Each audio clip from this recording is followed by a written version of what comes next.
according to Srila Prabhupada's Transcendental books.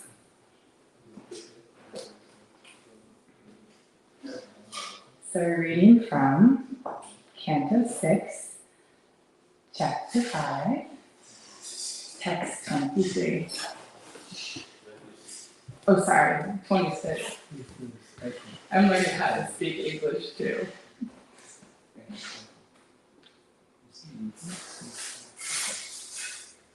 Give me a thumbs up when you've got it pulled up on your smartphone, and then we'll get started.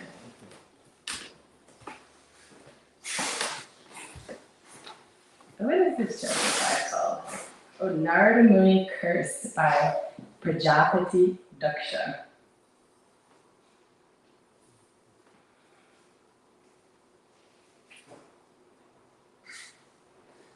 We'll chant Om Namo Bhagavate Vasudevaya. Oh, do we do a call and response, or do we do it together? Okay. Om Namo Bhagavate Vasudevaya.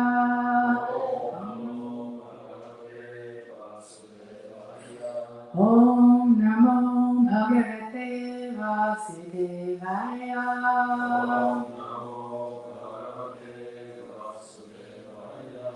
Om Namo Bhagavate Vasudevaya.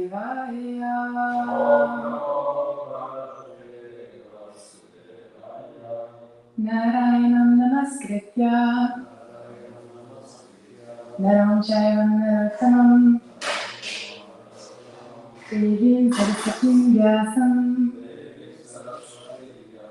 Tato Jaya Vidhiraya Nashtapraeshu Bhadreshu Nityam Bhagavata Sevaya Bhagavati Tamashloke Bhaktir Bhavati Naishtaki Srimad Bhagavatam ki jai! Srila Prabhupada ki jai! Okay, so Canto 6, Chapter 5, Text 26. Does everybody have it up? Okay.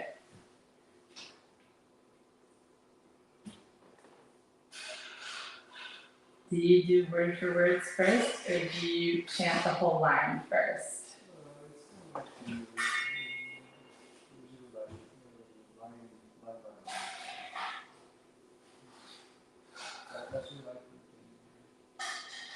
I like to do word for word first, because then I get to kind of read the word first, because I don't really know how to pronounce it. Yeah, that's fine. Okay, and then I kind of know what I'm chanting then, instead of being confused about what I'm chanting, so thank you. Okay, Tat of that holy place. Upas Parshanat, by bathing regularly in the water. Eva, indeed. Vinirdhuta, completely purified. Mala ashaya, of all the dirt within the heart. Japanda, chanting or murmuring. Brahma mantra,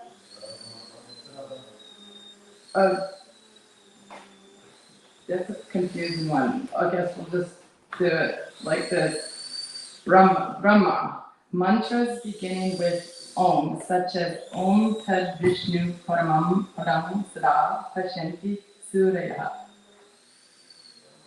Mantras beginning with O, such as Om Tad Vishnu Paramam Param Sada Paramam, the ultimate goal. Guru performed. Tatra, there. Mahat, great. Tapaha, penances. Tad upas parshanareva. Vinirduta Malashaya Japanto Brahma Paramam Tekusatra Mahatapa Tadupas Parshanadeva Vinirduta Malashaya Japanto Brahma Paramam Tekusatra Mahatapa. Would someone else like to chant? Tadupasashanadeva Vinirduta Japantam Brahma Paramam Vipisatra Mahatapam Sadipasparshanadeva Vinirjita Malayashaya Japantam Brahma Paramam Vipisatra Mahatapam.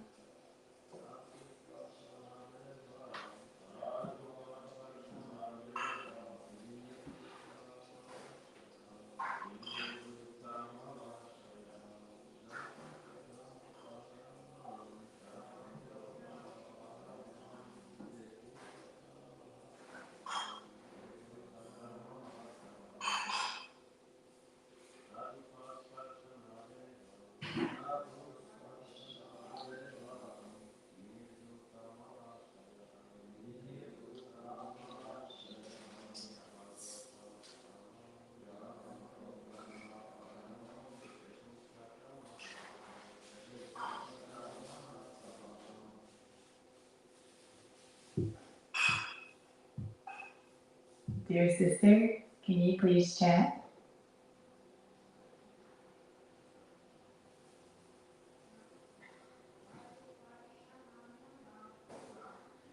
Tadupasparshanadeva Vinirjita Malayashaya Japantam Brahma Paramam Vipisatra Mahatapa. Okay, we've already read the word for word. Good job, everybody. And we'll read the translation. Do we do call and response for the translation too? Okay. At Narayana Saras, the second group of sons performed penances in the same way as the first. They bathed in the holy water, and by its touch, all the dirty material desires in their hearts were cleansed away. They murmured mantras, beginning with Omkar, and underwent a severe course of austerities. Purport by His Divine Grace, Jagat Guru Srila A.C. Bhaktivedanta Swami Prabhupada Ki Jai. Every Vedic mantra is called Brahma because each mantra is preceded by the Brahmakshara, Om or Omkara. For example, Om Namo Bhagavate Vasudevaya. Lord Krishna says in the Bhagavad Gita 7:8, Pranava Sarvavedeshu. In all the Vedic mantras, I am represented by Pranava or Omkara. Thus, chanting of the Vedic mantras, beginning with Omkara, is directly chanting of Krishna's name. There is no difference. Whether one chants Omkara or addresses the Lord as Krishna, meaning is the same.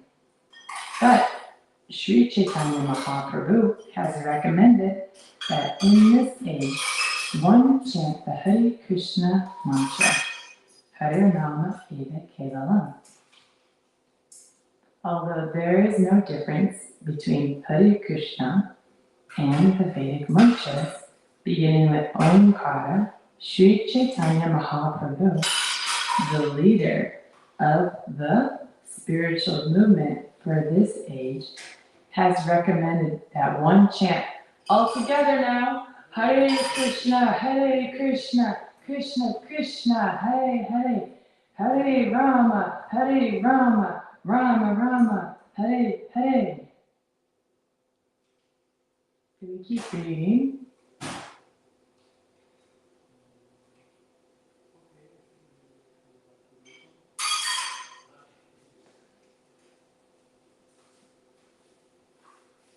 Okay, I'll go into text 27. Does anybody have any comments they want to share on this purport or on this verse before we move on? You can take the microphone.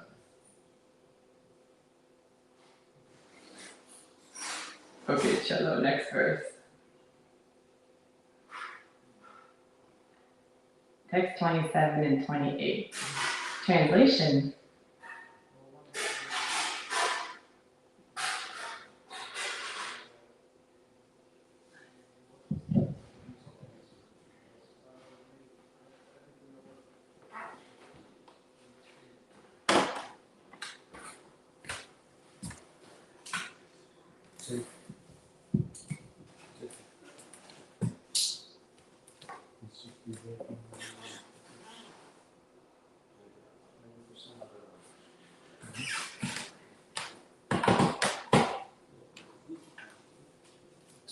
Check.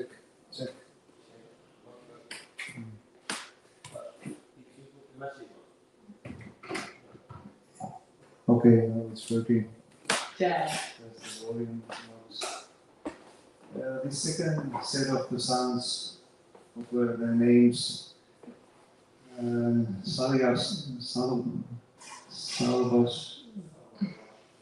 Salavashvas. So it is mentioned here that we are chanting mantras. The word mantra comes from two Sanskrit words, manaha and prayate, which means to deliver the mind. To deliver the mind from material consciousness and connecting to the Supreme Lord in spiritual consciousness. So that's how we get cleansed from dirty material consciousness. Not like yesterday. It was mentioned somewhere in Bhagavad Gita in a similar way. Or as Prabhupada says in purport to the Mahamantra, that our consciousness is polluted by material energy. So with the mantra we are cleansing our consciousness. That's a cleansing from the inside. That's why we need mantras. They are very effective for cleansing. Hare Krishna. Hare Krishna. Yeah, one of the things I share with people is that I've joined all the groups that's giving talks in English, like any yoga, Vedic group that's out there. I pride myself that I, do my research. I hear what's out there. So another yoga groups, they greet each other saying Om. One specific group that I studied with. And I thought that this is so interesting how I didn't really know why they say, they're in person. It was an impersonalist group, of course. But I love how much clarity, I just can't say enough good things about Srila Prabhupada's purports because I would have never understood that at all just by reading the book, reading the verse, that he unpacks this whole wonderful explanation about Vedic mantras and how it's the same as chanting Krishna's name. He's saying, thus chanting of the Vedic mantras beginning with Om is directly chanting of Krishna's name. And then he brings it even deeper by sharing how he's not making this up. It's not his own opinion about, like, he's not coming up with something that's just random. He's specifically referencing the Lord as he came as Sri Chaitanya Mahaprabhu. And that's really what makes this specific language really special, is that other yoga schools, but even Bhakti yoga schools, they don't have Mahaprabhu's, like, there's so much power in this process. And here we go, just chanting the Maha Mantra. It's recommended by the Lord himself, so why not do it, right? And here we are, thank you, we're chanting the Hare Krishna mantra. It's so nice to see devotees happily chanting the holy names and see the Lord, literally Mahaprabhu in every single painting around this temple. It's like, wow, okay, I've never been to nothing. They're blessed students. Anybody else have anything they'd like to share on this verse? Now that you mentioned Mahaprabhu's special mercy, there was some occasion that Tathagata Maharaj was instructed some Bengali chanter to, or Bengali to chant the Maha Mantra. And he said that he has been chanting Maha Mantra for years, but he doesn't feel anything really special. But then Tathagata Maharaj instructed him that start your chanting with the Panchatattva Maha Mantra. Sri Krishna Chaitanya Prabhu Nityananda Shri Advaita Gadadhara Shivasari Gaura Bhakta. And next day he came like crying enthusiastically to Maharaj and said, this is so much different. So he had a spiritual experience. He experienced Chaitanya Mahaprabhu's mercy, and henceforward after chanting Hare Krishna mantra and starting with Panchatattva Mahamantra. Now that you've mentioned the special mercy of the Panchatattva mantra, I remember hearing in the Chaitanya Charitamrita class a long time ago that in one of the purports, and maybe someone even knows where to find this, but that Srila Prabhupada says, actually, the Panchatattva mantra is more powerful than the Hare Krishna mantra, because the mercy of Mahaprabhu is so wonderful. I'm paraphrasing. I'm not one of those scholar people that can just pull out the things. But the point was that the Panchatattva mantra is more powerful. Srila Prabhupada is saying, he says, but we chant Hare Krishna mantra, Maha Mantra, because that's what Mahaprabhu has given us to do. We don't do out and about Panchatattva mantra. Anyway. Anybody else have anything they'd like to share? Is Gopinath Prabhu looking up that report? No. Okay. Okay. I have anything to share, but I can ask that it's mentioned here that all the Vedic mantras start with syllable Om, but then Chaitanya Mahaprabhu recommends to chant Hare Krishna mantra. So why it is just Hare Krishna mantra? Why, as you mentioned, that the Panchatattva mantra is more powerful?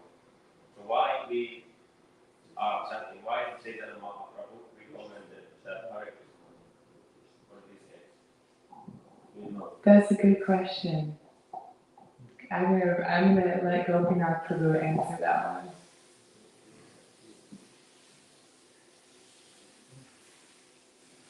Good question for you also. Well, it's mentioned in the Shastras And anyway, the last word comes from the Supreme Personality of Godhead himself. So Chaitanya Mahaprabhu, if that's his instruction, then we should follow.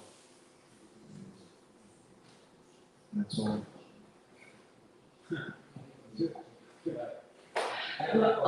A lot of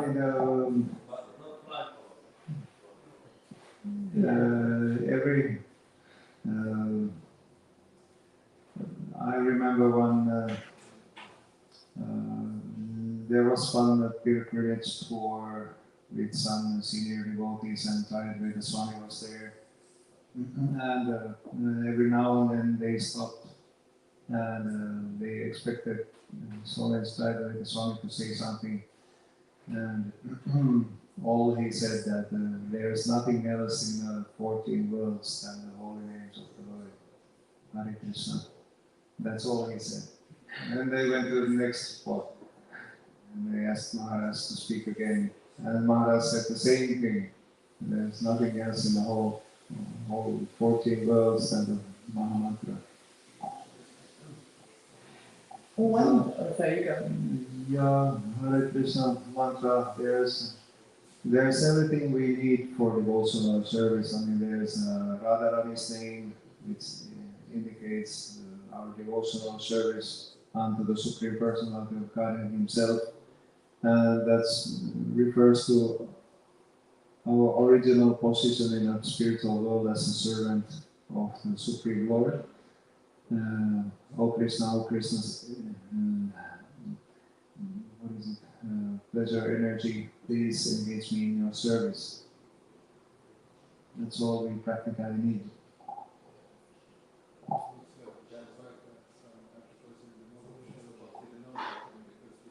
Use the microphone, please.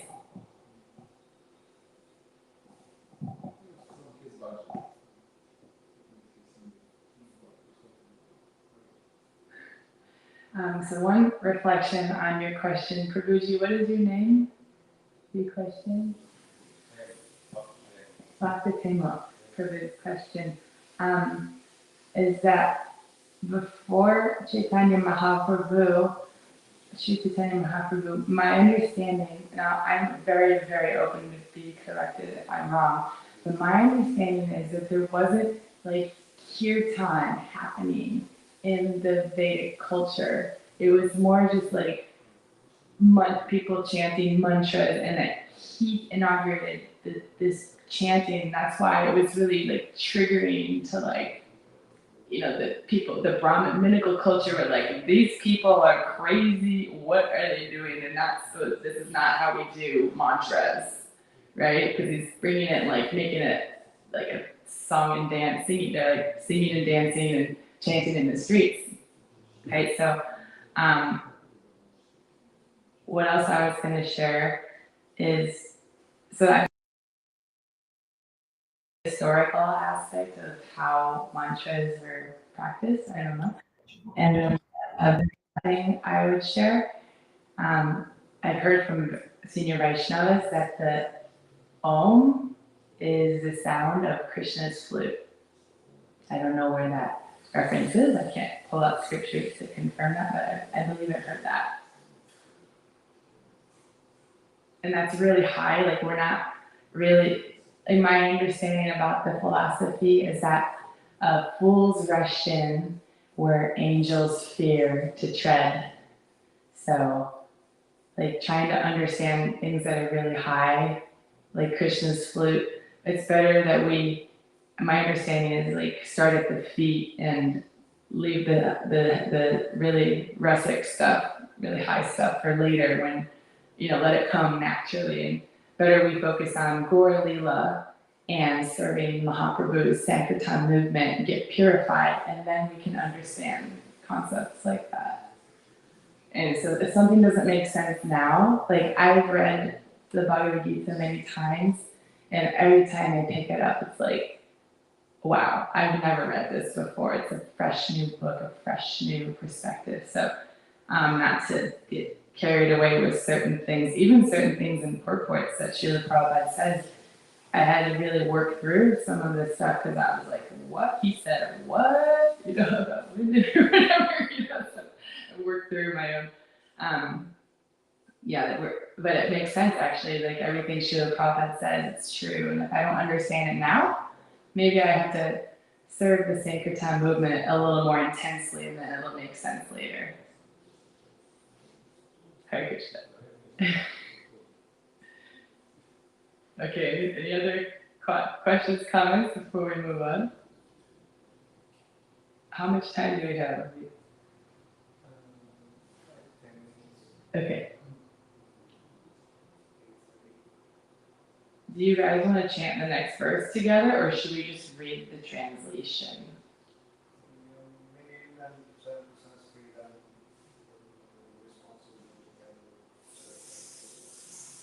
Okay, so I just chant it?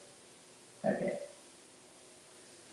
I'm so nervous, you guys, giving class. Oh my God, on a live stream. Okay. Abhakshat kati chinmasan kati chittayu bhojana aradhayan mantram imam abhyasyanta idashtatim Om Namo Narayanaya Purushaya Mahatmane Vishuddha Sattva Dishnaya Mahahangsaya Dhimahi. Wow, that sounds like some kind of Gayatri mantra. Wow.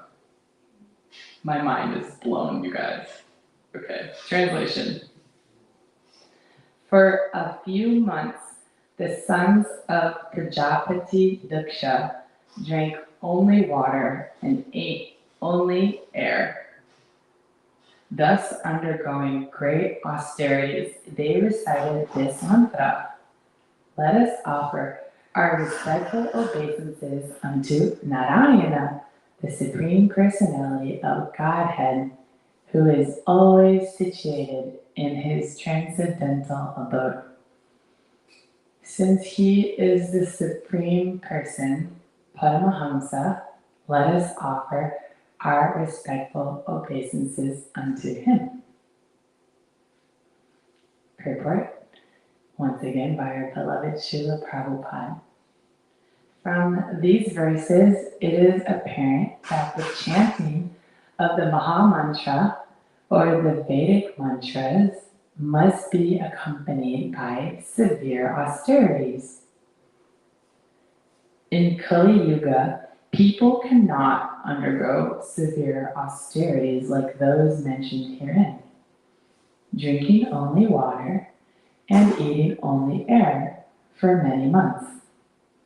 One cannot imitate such a process, but at least one must undergo some austerity by giving up 4 unwanted principles, namely illicit sex, meat eating, intoxication, and gambling.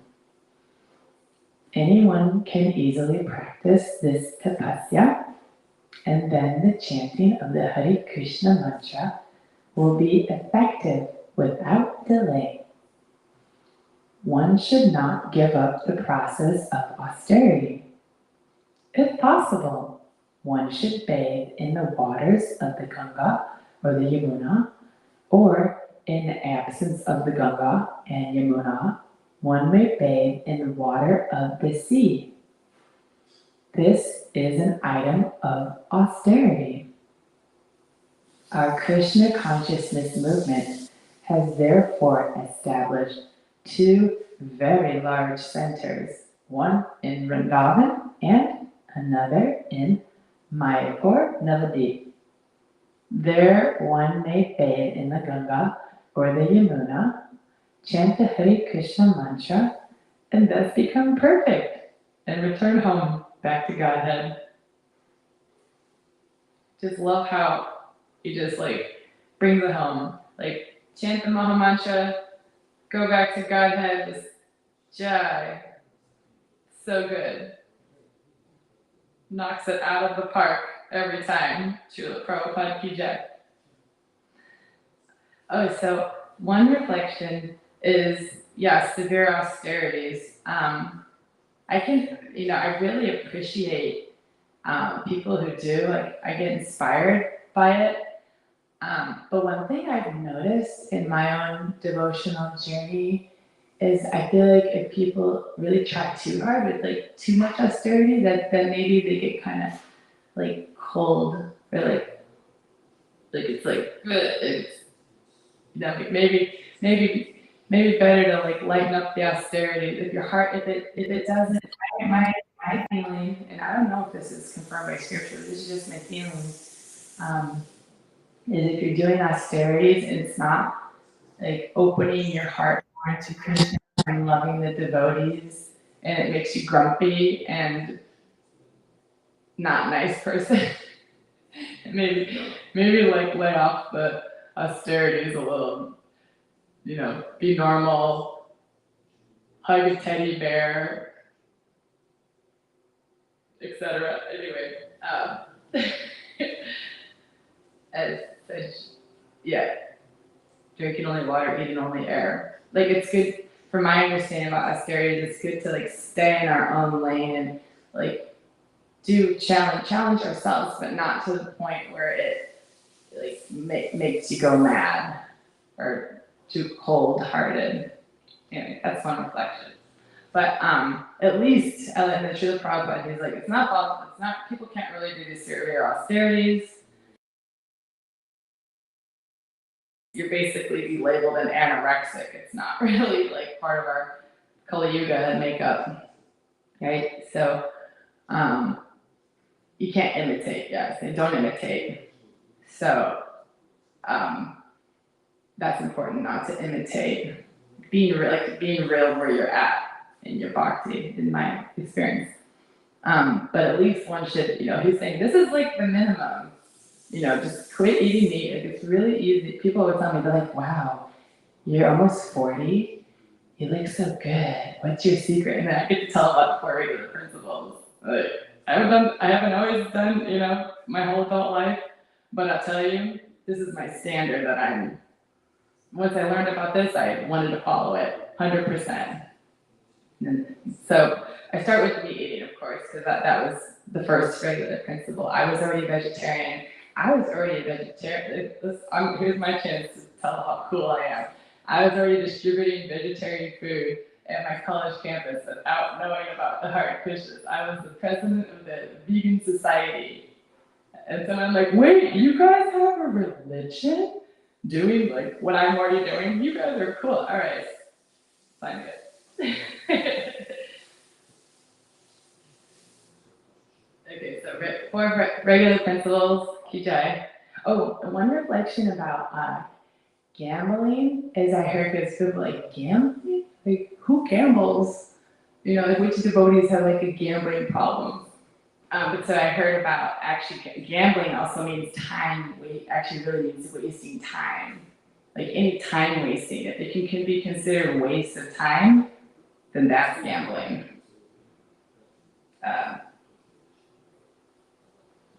Srila Prabhupada says, anyone can easily practice this tapasya. And then the chanting of the Hare Krishna mantra will be effective without delay. One should not give up the process of austerities and bathe in the Ganga or the Yamuna. Well, you guys have a river like right here, right? What? A little, like tiny.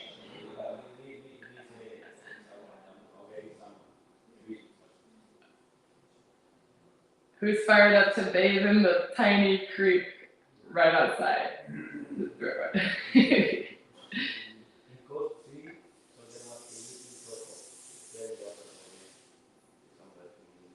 Oh, it comes from the sea.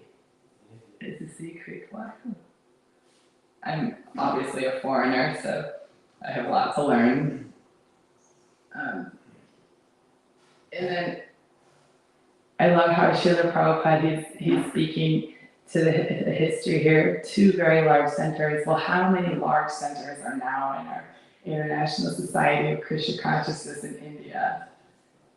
Oh, that's really wonderful. He'd be so happy. Right? Prabhupada's so happy with the growing of the Krishna Consciousness movement.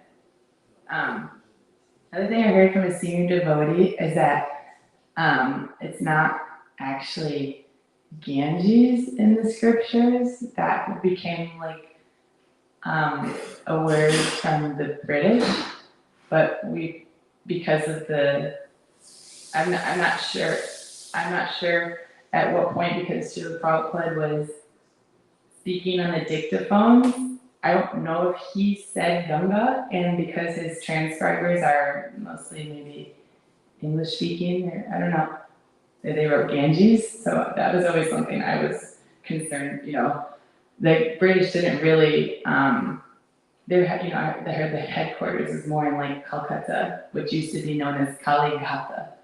And so they called it, anyway, so I'm curious as a white person, I tried to understand a little bit about the influence of Western culture and how I can use my words nicely and call it the Ganga.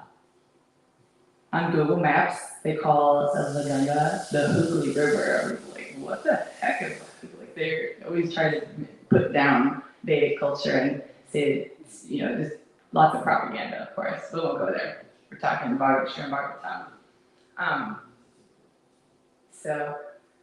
And then chant the Hare, so we can go to pilgrimage. Who here has been to Vrindavan and Mayapur? Haribo. You got it.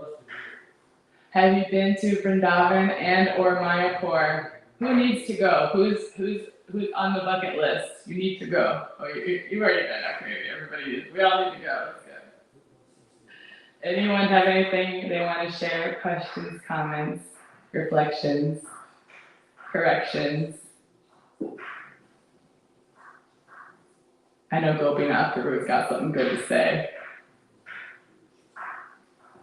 Prabhupada mentions here about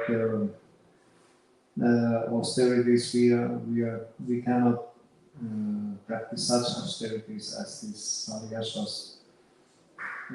But still, Prabhupada mentions about the 4 regulated principles. Even not so far in history, the 6 Goswamis, they were practicing very severe austerities. But still, Prabhupada is very, actually compared to these austerities, Prabhupada is very lenient by giving us only 4 regulated principles. Also, I would say it's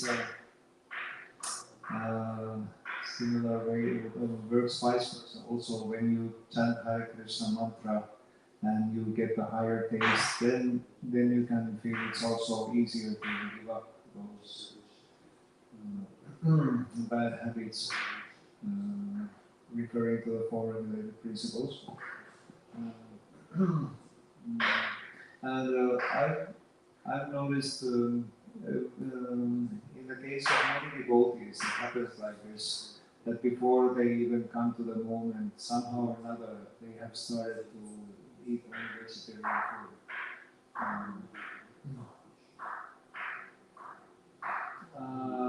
I've been wondering about the magic behind that, but somehow maybe which has kind of paving the way for a proper spiritual lifestyle. And then it's much more natural to start Krishna consciousness process with different aspects of our spiritual lifestyle. Anyway, Prabhu, in the back, you had your hand. What's the name? Elias. Bhakta Elias. Hare Krishna. Hare Krishna, thank you. It came into my mind when you said, and I can see it in myself, I'm very new to Bhakti, but chanting, the heart starts to become almost cold sometimes because you start to feel like, now I'm chanting, I'm going to take just very seriously, I'm going to be a serious devotee. And I see it in like many senior devotees also actually, that they are very high level, you could say in bhakti, but they're like cold because they're like serious chant, you know? And it's like, and then it's like, well, is that bhakti? That's not bhakti then. Like, what are you doing? Like, you should, the heart, if the heart's not becoming softer, then I don't know why you're even, what are you doing really in a way? And if you're not finding the good in others and letting it be known to them, really letting it, not just keeping it, then uh, yeah, but I don't know because I'm so new, so maybe there's some, maybe it's good for some people to be like a really serious devotee kind of type guy, but the way I feel and I see it, it's also, it seems like the heart's not becoming softer and it's not, then it's not really bhakti, it seems like. I don't understand. And I see it in myself right away in the beginning, so I can understand. It's really easy to slip into that ego of like being a serious spiritualist devotee guy. And I see it in myself, it's much easier to slip into that role rather than to actively kind of be like a child and be like looking and finding good and saying it and hugging people. And like, it's way easier to become a serious guy. So maybe that's why I'm quite honored. Oh, this is wonderful. These are the type of reflections, when we start to get real and authentic, this is the type of stuff I live for. So I can share some reflection. Would you like to hear? But then some people, it's like real and authentic for them is like, okay, now I'm going to be real and authentic and I'm going to be like stoned. You know, so it's hard. I don't know. Yeah. Well, I'm always, to try and understand my life in the universe, I like to reference the acharyas, right? Because they're coming from another dimension. It's like, are you from this world or are you from the spiritual world? Srila Prabhupada is obviously not from here, right? So we can trust, and I've had the privilege to travel I've been to almost every single ISKCON center in the United States. And there are a lot of disciples of Srila Prabhupada I've met, really underground, hidden, hard to find devotees. And I've gotten so much mercy, you guys, I can't even, it's like amazing how much mercy I've gotten. Jai Shri Shri Gaur Nitai. We're so blessed. But I asked this question to some senior devotees before. I was like, so what is it? Because the child, like the newcomer to a family, like if you bring a friend, like I'm here in Helsinki, Finland, because I went to a family wedding. If I brought a devotee as a +1, then they have a whole other perspective about my family of origin than I do, being a member of that family. You kind of go in as like an anthropologist or like an observer. You can kind of get a different perspective, right? So like that, we shouldn't doubt ourselves in our newness. Actually, that's your innocence and your open heart and coming in as a seeker is I think a superpower. It's in older devotees, they need younger devotees to come and ask these kind of questions of like, hey, I have a question, like if it's coming from sincerity, it's like good, it's like the grandchildren are really good for the grandfather, right? Because the grandfather, even in my family, you kind of see all my uncles, my dad's the oldest of 10, and I see how he kind of is, and kind of, there is this kind of close up, especially amongst the males, white male culture.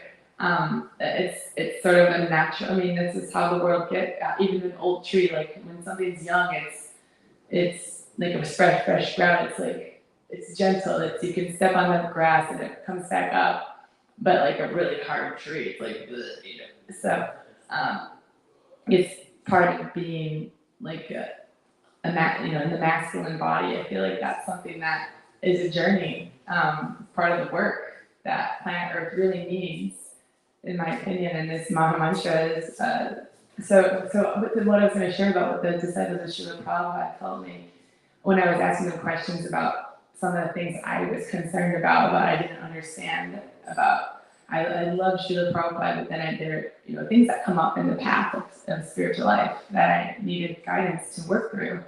But he felt all the disciples, like the women, about the women stuff, like the women stuff in Hare Krishna, the whole seminar. They felt so much love that from the acharyas, the disciples, they felt so much love and affection that whatever he shared, they didn't feel like he was hard at all. Like he was, we want to know about what our goals are. We want to study. We want to know Srila Prabhupada's entire being. So watching all the memories of Srila Prabhupada, they're all on that video. Watching his story and feeling his mood. We want to emulate. And for him, he's coming from a different samskar, like that society, and he's coming from a different, really different, like super different. His generation, I had heard that they thought it was impossible. Like his godbrothers, when they had gone overseas and tried to share Vaishnava culture, they weren't successful. And they were like, it's not possible to make white people into devotees. So, Srila Prabhupada also mentioned, I heard, that one should have the bravery of a Britisher, but the heart of a Bengali grandmother. And so for me, going to India and connecting with the Bengali grandmothers, where we can just speak no language, like I do not speak, Ami Bangla Janina, like I do not speak Bengali, but me approaching with the open heart, they're so ready to open heart and dance and party and you approach these women with the open heart and they love it. They're just ready to fall in love and take you home to introduce them to their whole family village. And I've done it. I've literally just toured around just because we're just in love and with Krishna and devotees, and it's so blessed. And I think in the female body it's we have different work to do in the sense of it's a little easy. Some things are pros and cons, right? The body, right? I don't know. That was maybe not the answer you were looking for, but that's what came through. Gopinath Prabhu, what do you think? Where's the mic?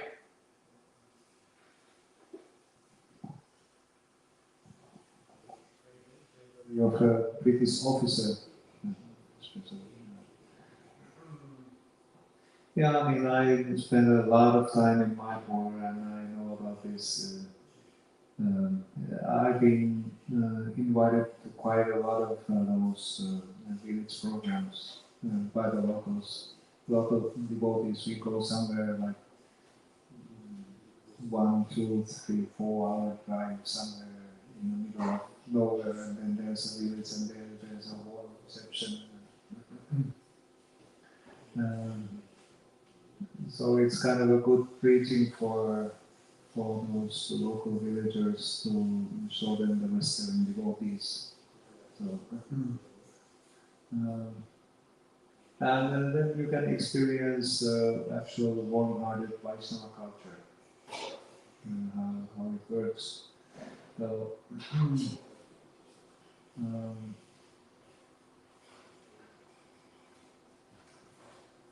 when you practice Krishna consciousness, then the rules and regulations are in the beginning. They are prominent, so you're going to be driven in the spiritual culture, and then, but the ultimate end is that you'll be happy and you express your happiness through spiritual realization.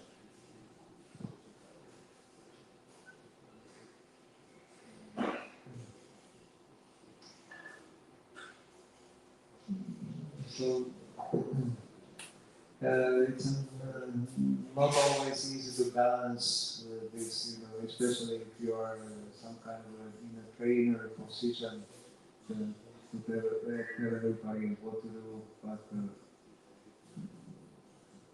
still some details have to be, they need to be adjusted in newcomers so that they will gradually get into the right track. It's not an easy job. I feel like love, this is bhakti yoga. It's yoga of the heart. And the best preaching, I feel, is to show that devotees are happy and loving. That's what really the world is looking for, is love. Like, that's the only shortage in the world, is of love. And Krishna consciousness has all the answers. But if the devotees themselves don't have good conduct, which means acting with love, like, this is bhakti. It's not bhakti to be, because the heart, we want to open the heart. The heart has this nature, like, it goes places. Like, my heart goes out to them, and you see Mahaprabhu's arms are open, like, this is it. But there's been some ripples in the movement historically, because you see the videos, and Srila Prabhupada is here, and the people are like, they're so love Prabhupada, and the devotees, the Prabhupada disciples, they speak with so much, like, they're in it for life. But people my generation, they see people come, and then they go, and why they go, so there's, the soul has its own sukriti. It's coming with its own journey of what in the past and whatnot, to be able to navigate, to come to Krishna consciousness. And we don't know who's who. I mean, the newcomer coming in a temple, we don't know who they actually are. Like, they could be, like, who were they in their last lifetime? So I think that the real transcendentalist is always looking for Sri Guru. I mean, that's my understanding about Guru Tattva, is that Guru Tattva is not limited to a person. Like, that the Guru is actually an energy signature, and that's my English translation of Tattva. It's like an energy signature. It's like, that's it, So Guru Tattva is very mysterious. And if you're worshiping Sri Guru, it's not limited to, actually, this is a really famous lecture that Srila Prabhupada gave in Bombay for the League of Devotees in, like, the 1950s. You can read this lecture. Anyway, so yeah, he was talking about how Guru is not limited to just a person. He was talking about the glories of his spiritual master. And find that book, find that, it's in the, I can share with you later. But anyway, for the sincere, they'll never fall away. And I think sometimes a good thing to do is to give a hug to somebody that looks a little grumpy or too stiff. You could give them a big hug. Hey, Prabhu, bring me in. Bring it in. How do we even talk about that? Okay, I think we're out of time. Are we out of time? Yeah, we can continue when we have spoken once. One thing came in my mind, like there has been some classes about changing times, but sometimes they said that Prabhupada came just at the right time when there was a hippie movement, and people were really sincerely searching for some alternative for those old type of materialistic life. I mean, they were really experimenting. But so Prabhupada came just in the right time. But then the times changed. Hippie movement started to be like out of fashion. Then came the yuppies. They were seeing that young urban professionals So they saw that there is some money out there, and they were back into that very materialistic mode, and they didn't give attention to anything spiritual. So these kind of things happened. So we just try to dovetail whatever is going on in the world. Try our best to give them the opportunity in the most attractive way possible, so that more and more people can think of spiritual life. Hare Krishna. Hare Krishna. Please accept my humble obeisances, dear Vaishnavas. I've never been asked to give a Srimad Bhagavatam class before. I'm very honored and I'm very embarrassed and then probably said all kinds of things I'm going to think about later and be like, God, why did you say that? But that's where we're at. Thank you, Gopinath Prabhu, for being an example of Vaishnava. Hare Krishna. Ki Jai. Jai.